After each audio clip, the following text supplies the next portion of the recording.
بسم الله الرحمن الرحيم والصلاة والسلام على رسول الله وعلى آله وصحبه ومن والاه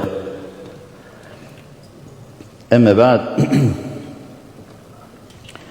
يقول رب العزة سبحانه وتعالى بعد أعوذ بالله من الشيطان الرجيم وقال ربكم ادعوني أستجب لكم. Behold, your Lord proclaimed, call upon me, I'll answer you. And here, subhanallah, the dua, as the Prophet ﷺ described it to be the heart, the core of the worship, as he said, قال الدعاء مخ العباد. الدعاء مخ العباد. So when we reflect on the supplication, on the invocation, and put it into perspective, especially in these blessed nights and blessed days, when someone, the most important thing is, in our worship is the dua. So what is the meaning of mukhul ibad? Because here Allah subhanahu wa ta'ala said, قَالَ أُدْعُونِي, call upon me, I'll answer you. Now we know that when you make a dua, not right away you're going to be answered.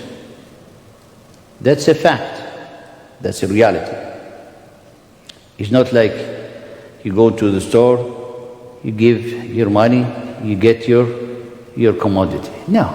The dua, this is between you and Allah subhanahu wa ta'ala. So totally different perspective. So when Allah subhanahu wa ta'ala said, I'll answer you, of course He'll answer you subhanahu wa ta'ala.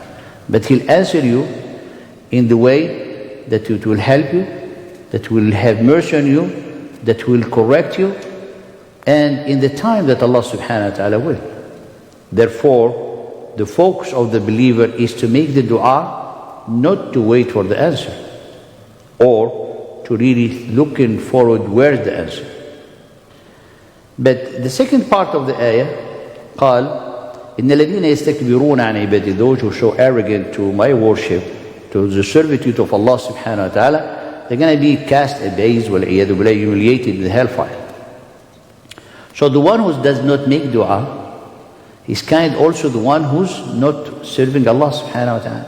So how can we understand this? Because one of the aspects of the meaning of the dua is the ibadah too.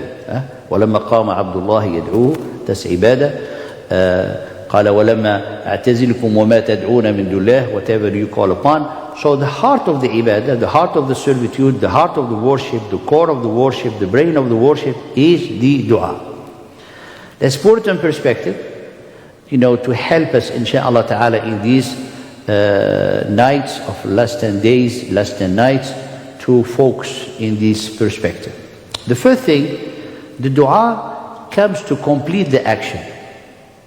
It's like, subhanallah, that when you send a message, when you send a letter, or you're going to give a gift, you're going to put it in a nice package. So the nice packaging, the complete of the action. A complete of the action, when it comes, and for Allah subhanahu wa ta'ala, the highest of the name, it's to put the more focus, the more servitude, the more humility when you make the dua. Look, after a whole day of fasting, that's when you make the dua. Allahumma laka sumt, right? That's the dua. Came after an effort, after a worship, after a dedication, after servitude, after showing humility, after showing your obedience. Now, Ya Allah, accept. It's for you I did this, to accept. You see? The closest stance or position in which the person, the servant will be the closest to Allah subhanahu wa ta'ala is in the sujood. And the heart of the sujood is the dua. When you make a sujood, to call Allah subhanahu wa ta'ala, to call Allah. Even when someone, subhanAllah, is struck by a calamity or difficulties, after that he's going to turn into the dua. He said, Inna lillahi wa inna ilayhi raji'un. So the dua is the mukh of the worship as being, the one that is going to complete the, let's say, the worship itself. It is how to complete it, how to present it into humility to Allah subhanahu wa ta'ala. So, therefore, we need to think of the dua in two aspects. The first aspect is you are invoking Allah but it's also the dua reflect your own enthusiasm, your own willpower, your own strength inside. Why? Because we are so small, so insignificant. The dua make you to connect with the Creator subhanahu wa ta'ala. So the vast space, the vast universe becomes, subhanAllah, shrinks to become nothing because you are connected with the Creator Himself. So the dua is what give you a boost of your heart, what give you a boost of your soul to become someone big but humble. And you look, subhanAllah, at this universe is so small because you cross all this vast universe with your dua. When you say, Ya Allah. And Allah subhanahu wa ta'ala will say, Ya Abdi. Allah the most merciful, He's listening to you. So when you already make dua and Allah is listening to you, that's the greatest honor and that's the greatest satisfaction into your heart. Ibrahim alayhi salam, one his daily routine is to have someone come to as a guest.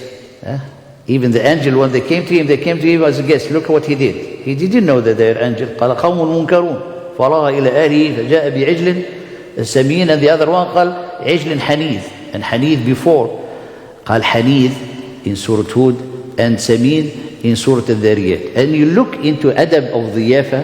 This is out of the Khatira. In the adab and the honoring of the guest, he was caring about the way how to cook it. And then its size.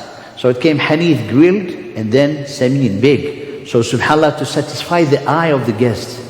And then he brought it to them and he purchased them. قَالَ أَلَا تَأْكُلُونَ. That's Ibrahim alayhi salam. So that's his daily routine. And so he want to look forward for someone, and he find the person, he called him, and he invited him, and he put him like the dish. He said, will you eat? And then when he was about to eat, he said, can you please pay the right of the food? He said, what is the right? He said to say, Bismillah ar-Rahman ar-Rahim.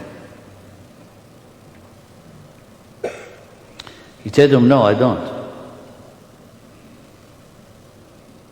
He said, I don't believe in your God. He said, then you don't eat. So the person left. So Allah subhanahu wa ta'ala blamed Ibrahim. He said, I've been feeding him all his life, and you for one meal, you didn't want to give him.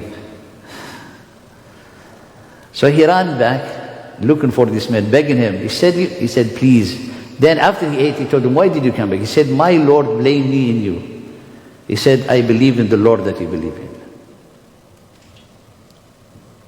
So subhanAllah, this is the one that you make dua for. In the same close story with Ibrahim alayhi salam, he heard someone saying like Sanami. Sanami,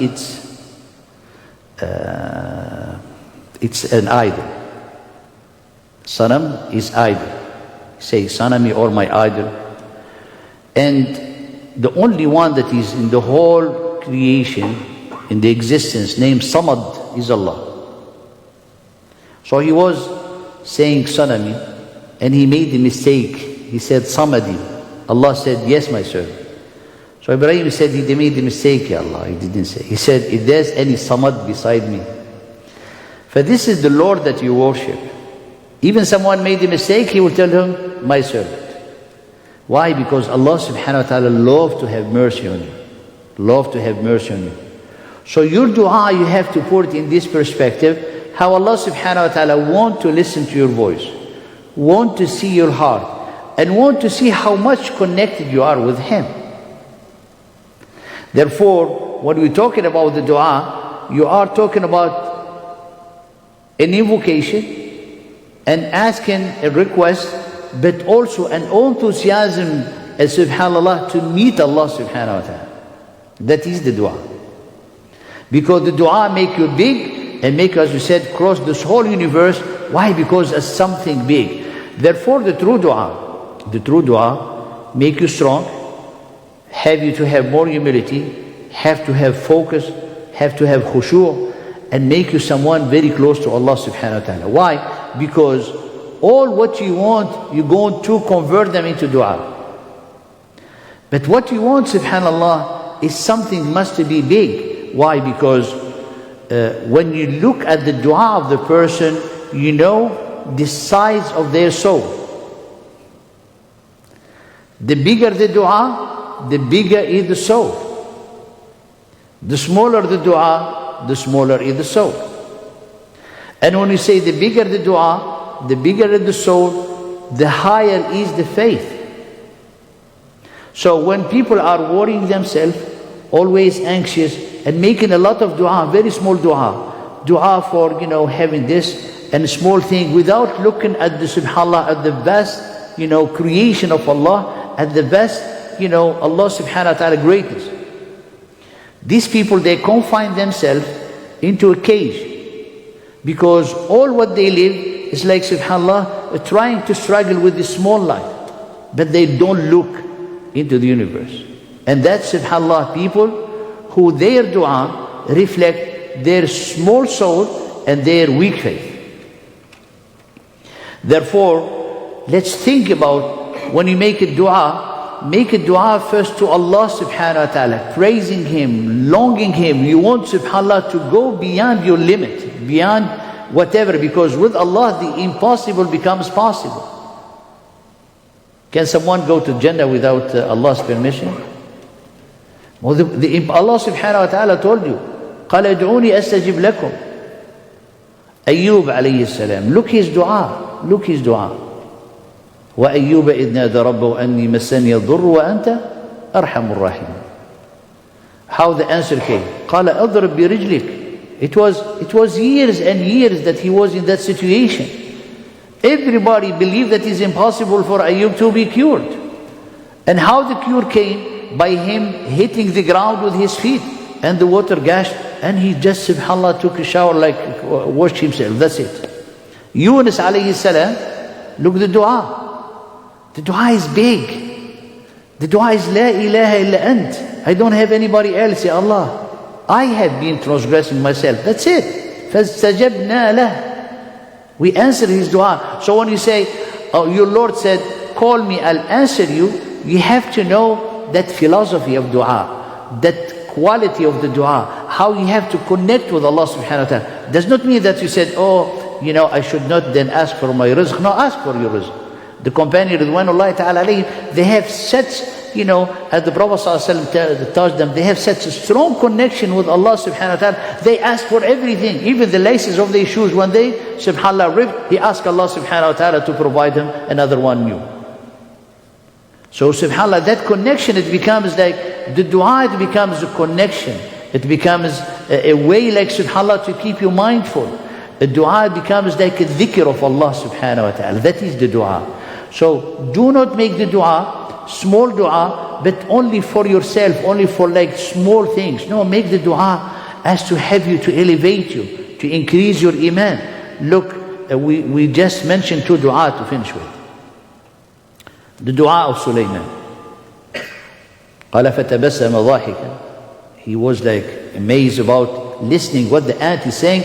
قال ربي أوزعني أن أشكر نعمتك التي أنعمت. Oh Allah, enable me, empower me, give me the power, so I will be able to be grateful to your gifts. This is a dua.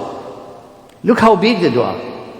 But if someone asks Allah subhanahu wa ta'ala for better grade, for this job, and that's it. Where is Allah? Where is your connection with Allah subhanahu wa ta'ala? Ask for that, but within a big perspective, that it really make your heart big, make your soul big, make you big. Then some of the dua, he said, I should not even make this dua, because Allah subhanahu wa ta'ala guaranteed for me in certain sort, but sometimes do it to comfort your heart. But in a big perspective, Rabbi awza'ni an ashkura ni'mataka allati an'amta alayya wa ala walidayya. Look, grateful for your parents. Wa an a'mala salihan tardah. And they will be able to do good deeds that will be pleasing you and making from these salihin. The dua of Yusuf alayhi salam. Rabbi qad ataytani min al-mulki wa 'allamtani min ta'wil hadith. Oh Allah, you have provided me some of the kingdom and you have taught me some. Look how humble and modest Yusuf alayhi salam. Min. It's like I don't know anything except what you have gave me, Allah. فاطر السماوات أنت ولي في الدنيا. You are my protector, my safeguarder, Ya Allah, in this life and the hereafter. tawaffani, cause me to die as a Muslim. This is a prophet. وَأَلْحِقْنِي بِالصَّالِحِينَ, and join me with the righteous people. In Ghazwat Badr, all what the companions they have done, the hearts united, everything, how things ended when Allah subhanahu wa ta'ala sent his help. After the dua of the Prophet sallallahu alaihi wasallam. After the dua, إِسْتَسْتَغِيثُونَ رَبَّكُمْ when the Prophet sallallahu alaihi wasallam was making the dua, when the rows are facing the enemy, and the Prophet ﷺ in his tent making dua. Even Abu Bakr told him, Ya Rasulullah, make it easy on yourself. Allah is going to fulfill what He has promised you. The dua. So remember, the dua is in the beginning, the dua is in the middle, and in dua is in the end to fulfill your worship with it. May Allah subhanahu wa ta'ala to help us have this perspective of the dua to be answered by Allah subhanahu wa ta'ala, to gain more humility, to have our soul inshallah to be bigger, and our iman inshallah, and to the salat ya Rabbi.